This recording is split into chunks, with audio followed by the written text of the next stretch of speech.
menyampaikan sebuah kisi-kisi. Kita ketemu hari apa saja? Selasa dan Rabu. Hari ini lah. Besok kan nggak salah. Terakhir ya. Hari Hari ini lah. Hari besok kan. Hari ini Besok terakhir. kalau nggak salah. Besok Kamis. besok kenapa? Besok Kamis. Enggak ya, nggak ada ya.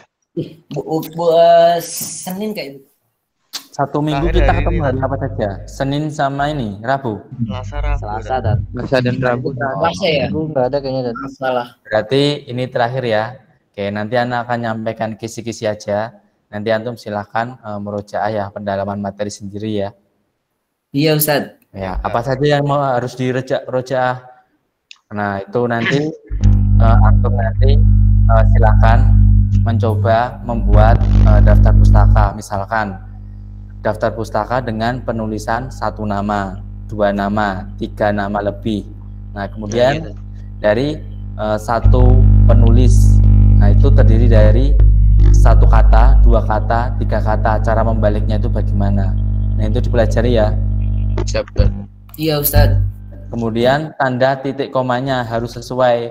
Nah, nama dibalik dengan menggunakan tanda koma.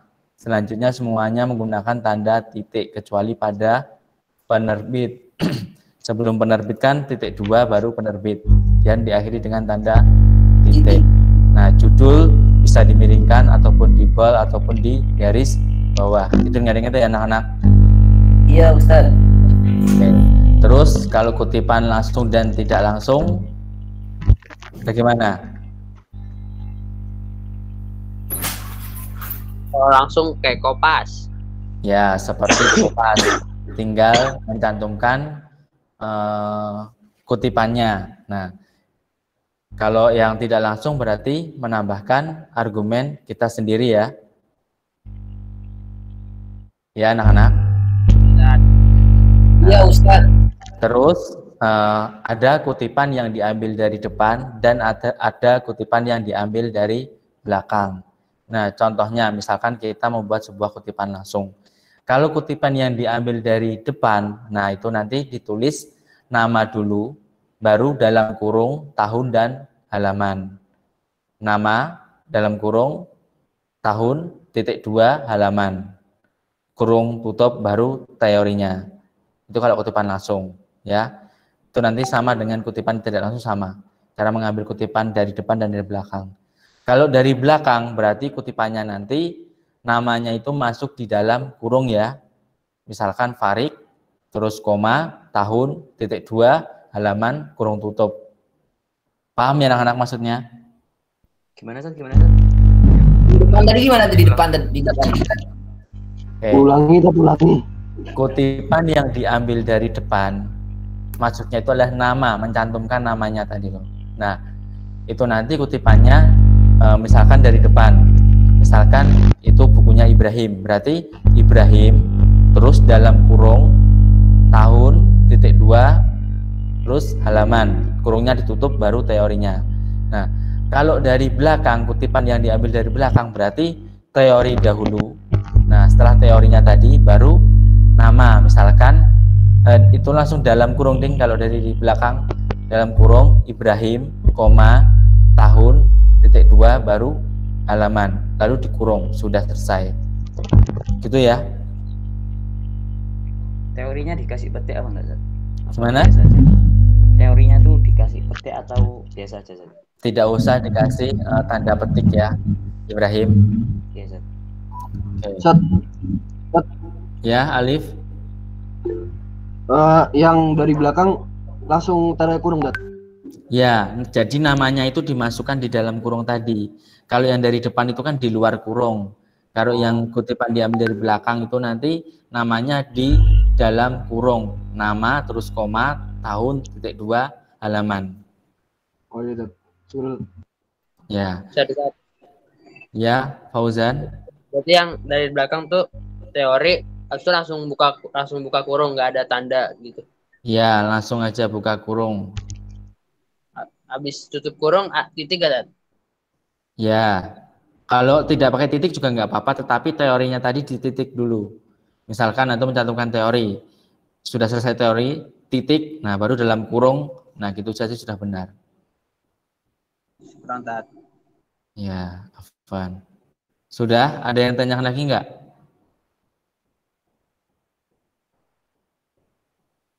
Ada yang tanyakan lagi nggak anak-anak? Tadi yang depan gimana tuh? Yang depan tuh? Yang depan itu namanya di luar kurung Usman. Misalkan kita membuat kutipan langsung, berarti namanya di depan kurung. Misalkan Usman Abdul Aziz, terus dalam kurung tahun, titik 2 halaman, dalam kurung baru teorinya. Gitu ya Usman? Oh, sama aja tuh. Cuman ini tuh di depan gitu tuh. Ya. Kalau di belakang kan namanya masuk di dalam kurung. Iya tuh. Gitu? Iya tuh. Oke, kalau sudah silakan siapkan kertasnya dan bolpennya untuk mencatat kisi-kisinya. Oke. Tuh. Ini kisi-kisinya Ana singkatin saja sedikit, tetapi itu sudah masuk ke semua bagian dari soal ya. Antum tinggal kembangin sendiri. Sudah? Belum Tat.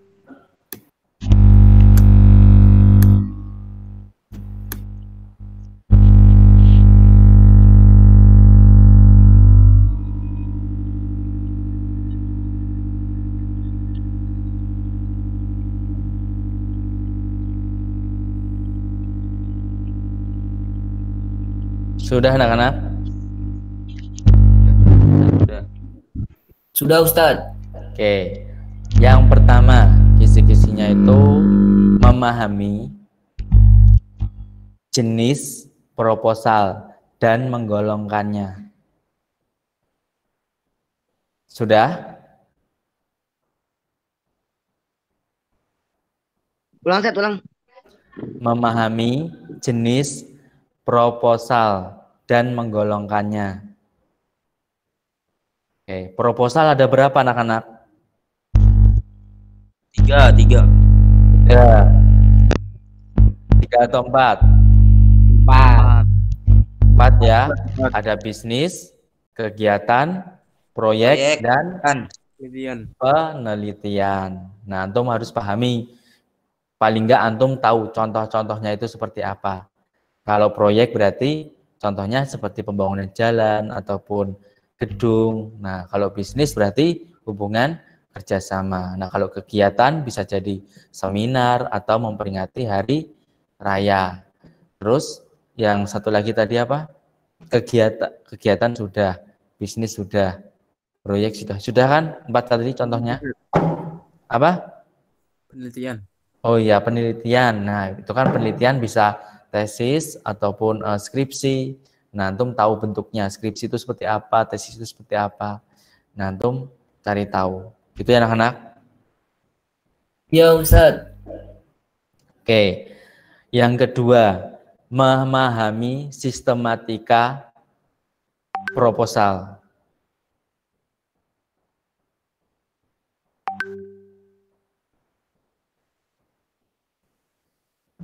Sudah anak-anak? Apa tadi Tat? Memahami? Memahami sistematika proposal.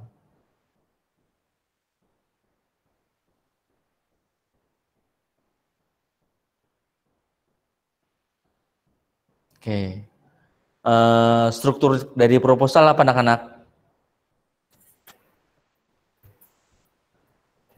Yang pertama apa? Judul. Ya, judul. Setelah judul apa? Latar belakang. Tujuan kegiatan. Ya, latar belakang. Setelah latar belakang? Tujuan kegiatan kan? Apa? Nama Tujuan kegiatan. Ya, tujuan kegiatan. Setelah tujuan? Peserta kegiatan. Ya, jenis kegiatan tadi bisa dimasukkan atau peserta kegiatan. Terus? Sistematika ini maksudnya apa, Zat? Anggaran. Alokasi Ya, dana. anggaran. Yang terakhir, penutup. Sistematika itu adalah struktur ataupun urutan dari teks proposal. Strukturnya. 122. Oh, ini bahasa kerennya saja. Gimana? Bahasa kerennya sistematika. Ya, bahasanya seperti itu, sistematika. Oke, Ustaz, oke. Oke, yang selanjutnya perbaikan judul sesuai dengan EBI. Nomor 3 Ustaz. Ya, selanjutnya nomor selanjutnya. Itu sudah Anda rangkum ya, misalkan soal nomor 1, 2, dan 3. Itu dalam satu nomor tadi kisi-kisinya bisa jadi. Sesuai apa, Ustaz? Sesuai dengan EBI. Perbaikan Ejaan Bahasa Indonesia. diulang dong. Perbaikan judul karya sesuai dengan ejaan bahasa Indonesia.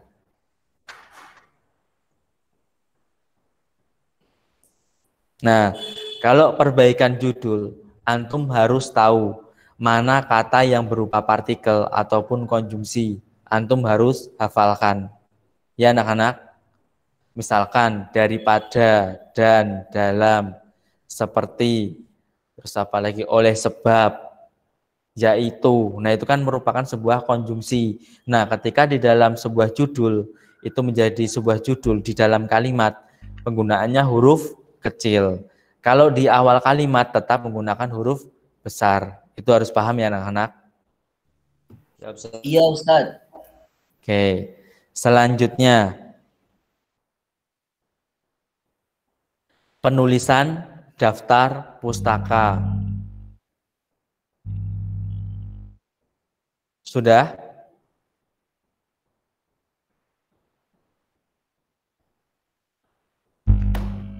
Anak-anak. Sudah Ustaz. Nah, jadi kalau Ana bilang penulisan daftar pustaka, berarti antum harus tahu syarat dari daftar pustaka. Misalkan disajikan beberapa daftar pustaka. Nah, itu ada daftar pustaka 1, 2, 3, dan 4, dan 5. Nah, kalau ketentuan dalam membuat daftar pustaka bagaimana? Harus mengurutkan namanya ya sesuai dengan abjad. Ya enggak? Anak-anak. Iya Ustaz. Maksudnya abjad, Ustaz. Oh ya, paham. Ya, setelah dibalik namanya dalam pembuatan daftar pustaka harus disesuaikan dengan abjad ABCD-nya. Kemudian tulisan harus menjorok ketika dalam satu kolom itu tidak cukup. Berarti baris kedua harus menjorok. Kemudian, nah, antum tadi sudah Anda katakan dari awal, jika membuat daftar pustaka, antum harus memperhatikan penulisannya. Misalkan sesuai dengan rumus, terus memperhatikan tanda titik dan komanya. Kemudian antum berlatih bagaimana dua nama, 3 nama atau lebih. Gitu ya anak-anak? Iya Ustaz. Ustaz, tadi kalau baris pertama nggak cukup gimana? Bagaimana, Li? Baris pertama kalau nggak cukup. Berarti baris keduanya harus menjorok. Seperti di buku paket antum itu loh. Di buku paket antum bahasa Indonesia, nah itu ada contoh dari penulisan daftar pustaka yang benar dan baik. Pertama itu kan ada urutan abjadnya harus urut, terus ada menjorok juga. Itu bisa dilihat dari buku bahasa Indonesia antum di bagian daftar pustaka paling belakang. Oh iya, Ustaz. Ya, jangan lupa berlatih. Disesuaikan dengan rumus NTJKP. Tanda titik koma jangan sampai lupa. Dimiringkan juga jangan sampai lupa. Cara menulis dari 1 nama, 2 nama, 3 nama harus tahu.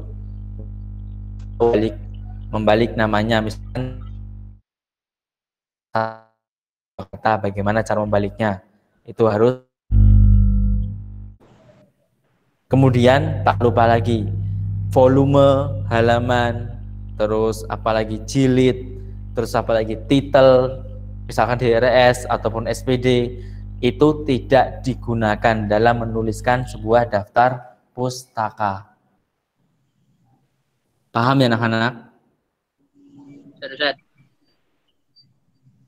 Ya, Fauzan? Tadi yang sesuai abjad gimana?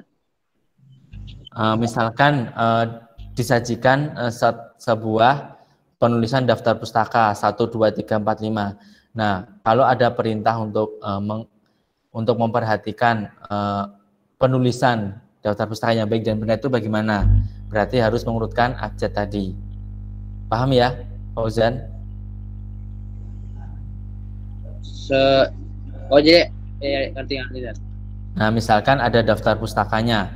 Setelah dibalik tadi, Aziz, Usman, Abdul. Terus ada Zulkarnain, Ilham. Nah, berarti yang urut abjad dulu siapa? Aziz tadi ya. Oh, yang ngerti. Oke, Afwan. Berarti saat kalau misalnya Dr. Handes, Muhammad, Ziyad Arifudin, Ziyad Muhammad gitu, Zat. Ya, dan tidak usah mencantumkan titelnya tadi, bagus. Oke, Zat. Syukran, Zat. Afwan. Zat, tadi menjorok kayak gimana maksudnya? Zat?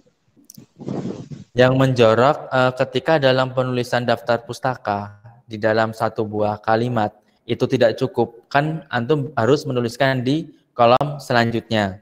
Nah, pada kolom selanjutnya itu ketentuannya tidak harus sejajar tetapi harus menjorok. Paham ya? Di bawah. Ya, antum bisa lihat buku bahasa Indonesia antum itu pada halaman belakang, pada daftar pustaka. Ini anak kebetulan nggak bawa buku sama sekali, jadi anak nggak tahu halaman berapa. Gitu ya, Rifanja? Syukran, Zat. Afwan. Tadi yang bagus. Yang?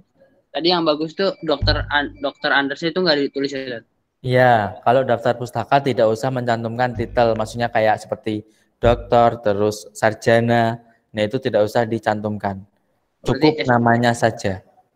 Berarti SPDI gitu nggak usah, Zat? Nah, itu tidak usah. Oke. Kemudian selanjutnya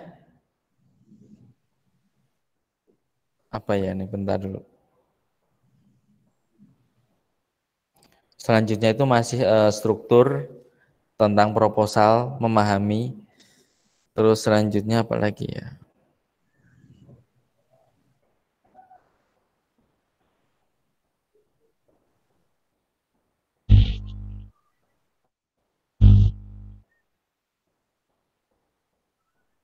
Oke, selanjutnya memahami sistematika dari karya ilmiah.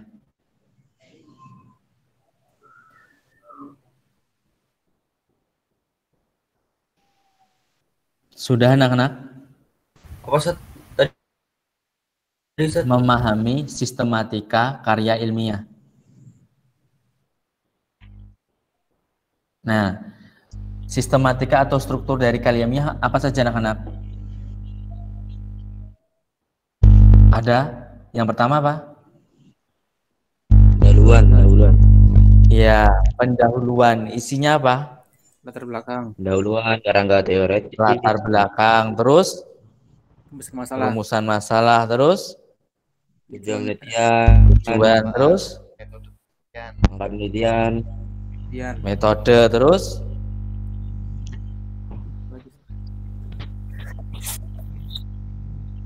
Terus apa lagi setelah metode? Analisis. Pembahasan ya, sudah masuk ke analisis ya. Setelah metode tadi.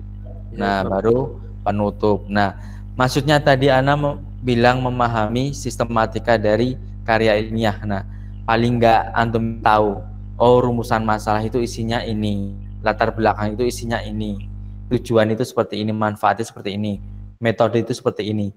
Antum harus memahami ya. Kalau rumusan masalah itu isinya tentang apa? Pertanyaan-pertanyaan, Dad. Ya, pertanyaan-pertanyaan tentang sebuah masalah. Nah, kalau latar belakang?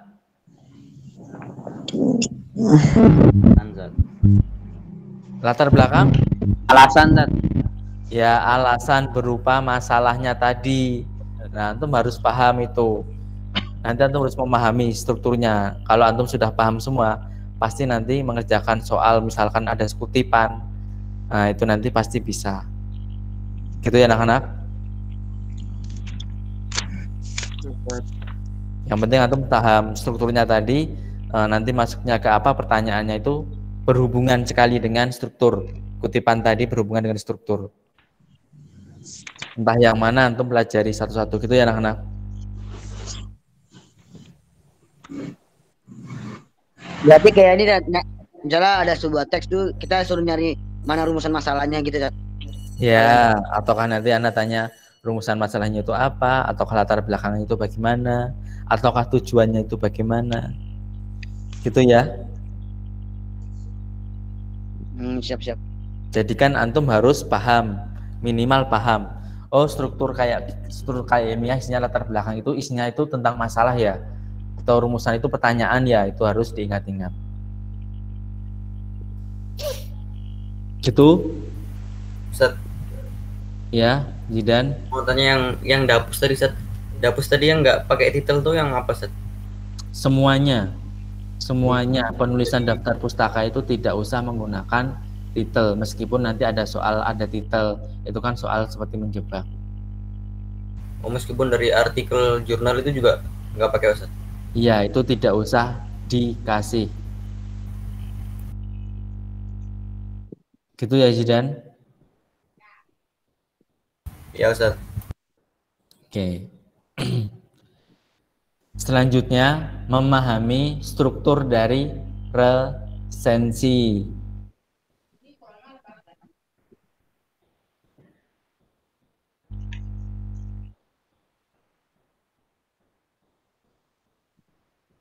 Sudah anak-anak?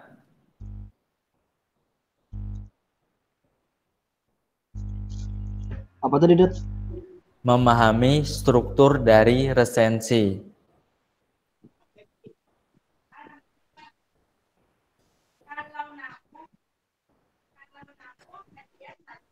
Nah, misalkan struktur dari resensi apa saja anak-anak? Yang pertama apa? Judul resensi, Judul, terus identitas karya, apa? Identitas buku. Iya, identitas buku. Setelah identitas, Orientasi. orientasi. Isinya dari orientasi apa? Uraian dan pengantar buku, Secara umum.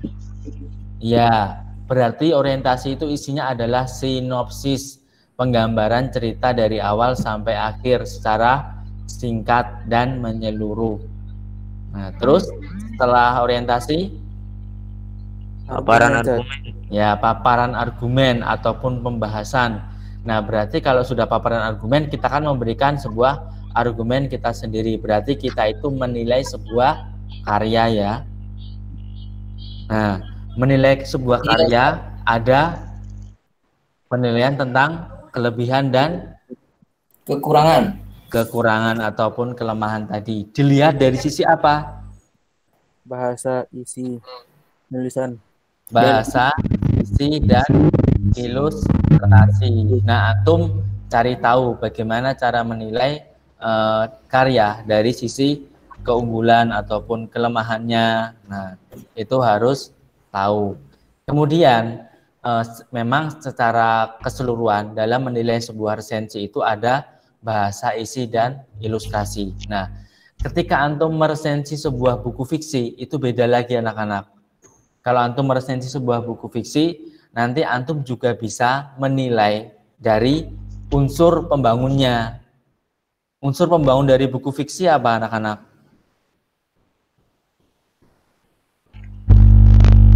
Imajinasi, dan Unsur pembangun buku fiksi loh.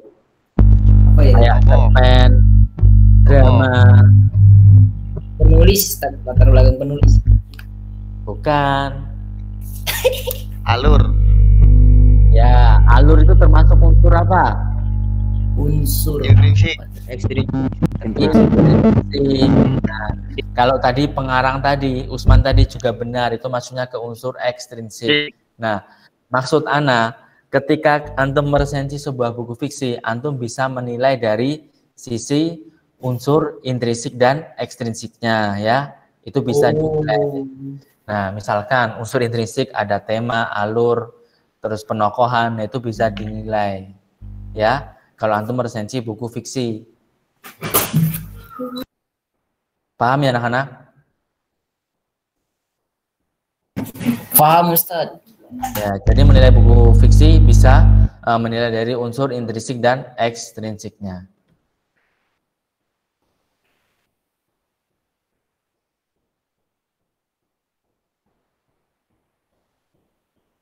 Terus apa lagi ya ini?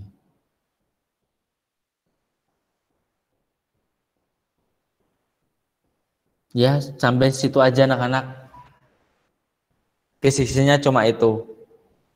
Itu sudah mencakup semuanya. Jadi gini, antum silahkan lebih memahami tentang struktur dari proposal, karya ilmiah, dan struktur dari satu lagi resensi. Nah, misalkan kita contohkan saja resensi. Oke, resensi, sinopsis. Antum pahami bentuk sinopsis itu seperti apa. Kemudian ada lagi bentuk penilaian itu seperti apa. Nah, antum nanti pasti bisa mengerjakan semuanya ya. Gitu ya anak-anak? Iya, Dad. Berarti footnote nggak masuk, Dad? Footnote insya Allah nggak masuk. Karena dalam menulis sebuah karya, misalkan karya ilmiah itu kan ada kutipan, ada juga daftar pustaka. Footnote itu kadang tidak dicantumkan. Nah, yang paling penting itu adalah pembuatan daftar pustakanya, ya. Ada kutipan itu ada daftar pustaka. Kenapa? Kalau kita misalkan mengutip bukunya dari Muhammad Gauss Rizky, teorinya, nah pasti nanti dicantumkan di daftar pustaka, itu namanya Gauss tadi. Kutipannya tadi dibuat daftar pustaka tadi. Makanya yang paling penting itu adalah membuat sebuah daftar pustaka. Gitu ya anak-anak? Iya, Ustaz. Oke, antum tekanin itu belajar dari strukturnya tadi. Ketiga, pokok pembahasan tadi ada resensi, karya ilmiah, dan satu lagi proposal. Nah, itu harus memahami. Minimal antum tahu bagian-bagiannya. Maksudnya tahu misalkan kayak tadi, bagian ini, oh isinya itu seperti ini. Nah, itu harus tahu. Karena soalannya itu semuanya itu, hampir semuanya itu kutipan. Hampir semuanya kutipan, soal, dan berhubungan dengan struktur. Paham ya anak-anak? Paham, Ustaz. Oke, ada yang tanyakan anak-anak? Kaidah kebahasaan, Zat. Nggak masuk, Zat. Bagaimana Ibrahim? Kaidah kebahasaannya, Zat. Kaidah, kayaknya enggak kayaknya. Oke, Zat, syukran, Zat. Ya. Ada yang mau ditanyakan lagi enggak anak-anak?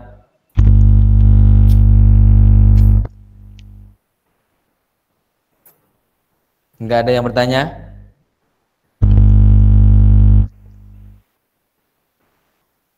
Anak-anak? Sudah, Zat. Yang Mungkin tidak menjawab ada, Ustaz. satu orang. Gimana Umar? Mungkin tidak ada, Ustaz. Oke. Kalau enggak ada, sampai di sini dulu ya anak-anak. Iya, Ustaz. Untuk refreshing juga buat antum juga. Oke, antum kalau mempunyai sebuah kesan dan pesan silakan dituangkan di grup ya, biar Ana bisa membaca ya anak-anak. Iya, Ustaz. Nanti soalnya maksudnya adalah kesan atau pesan selama kita itu PJJ. Bagaimana antum menerima materi. Nah, antum bisa cantumkan di grup kelas. Nah, soalnya nanti itu berbentuk sebuah gambar ya. Misalkan ada soal dan jawaban. Nah, itu bentuknya adalah sebuah gambar. Nah, kemudian nanti jawabannya antum tinggal milih. Misalkan A, B, C, D, E. Ada nomor 1, 2, 3. Antum tinggal pilih sesuai dengan jawaban yang ada di gambar tadi. Paham ya anak-anak?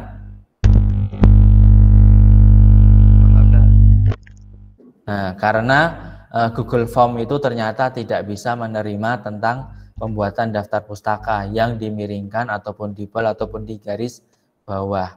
Itu tidak bisa digunakan pada Google Form. Makanya Ana buat menjadi sebuah gambar. Gitu anak-anak? Iya Ustadz.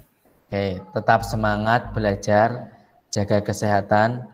Semoga nanti antum bisa mengerjakan soal dengan baik, mendapatkan nilai yang baik.